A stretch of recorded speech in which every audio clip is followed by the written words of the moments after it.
Os cangaceiros eram o nome dado aos integrantes de grupos que viviam foragidos das autoridades policiais em meio ao sertão nordestino. Para muitos, eram bandidos cruéis, para outros, eram revolucionários que lutavam contra as injustiças praticadas pelos grandes proprietários de terra, denominados de coronéis, e contra a própria volante, que era a polícia especializada na época em área de caatinga, que caçavam os cangaceiros. Os cangaceiros, além de serem conhecidos como corajosos nos combates com a volante, também eram vistos como pessoas que detinham muitas armas. Entre o fim do período imperial e o começo da era Vargas, o sertão nordestino foi palco de vários conflitos entre as autoridades e os cangaceiros. As armas que os cangaceiros tinham se equiparavam às armas das autoridades policiais. Mas você sabe quais eram essas armas? Quais modelos, quais marcas ou quais calibres eram os mais usados? Descubra tudo sobre esse fato agora.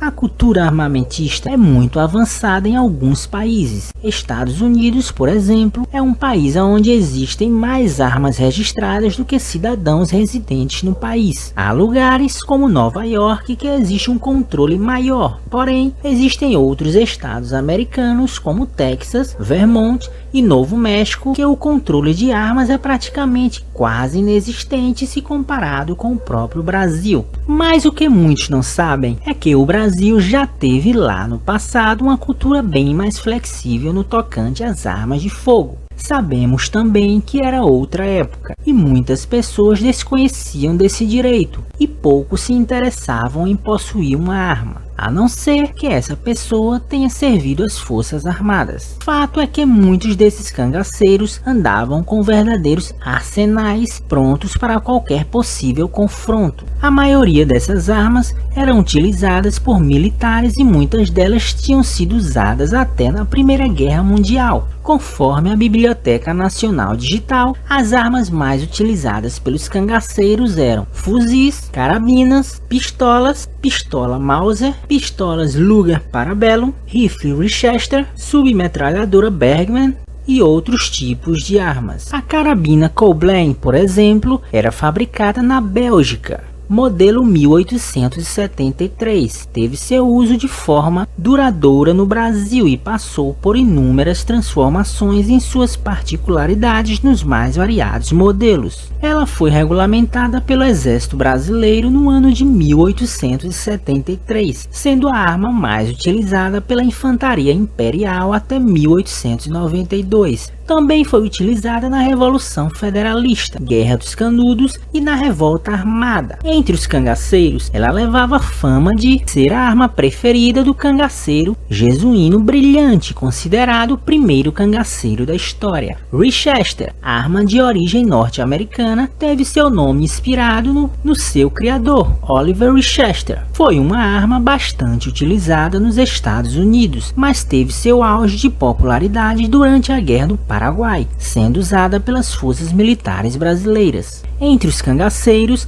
ela foi denominada de rifle de papo amarelo. O modelo 1873 foi o modelo clássico e preferido por Virgulino Ferreira da Silva, conhecido como Lampião. De acordo com crenças populares, o apelido Lampião se deu por causa da habilidade que ele possuía no manuseio desse armamento, de modo que eram tantos disparos rápidos e contínuos que em meio aos combates noturnos era possível perceber um clarão similar à luz reluzente de um lampião, objeto muito utilizado entre os nordestinos para não ficar na escuridão. Mauser foi a arma presente nas duas grandes guerras mundiais. Era considerada uma arma altamente confiável para a época. No cangaço, ela ganhou fama por ser a arma que o padre Cícero deu para Lampião com o intuito de fazer com que os cangaceiros abandonassem a vida de foragidos e lutassem contra o Coluna Prestes. Mas a pergunta que não quer calar: como os cangaceiros obtiveram essas armas? Entre o fim do século XIX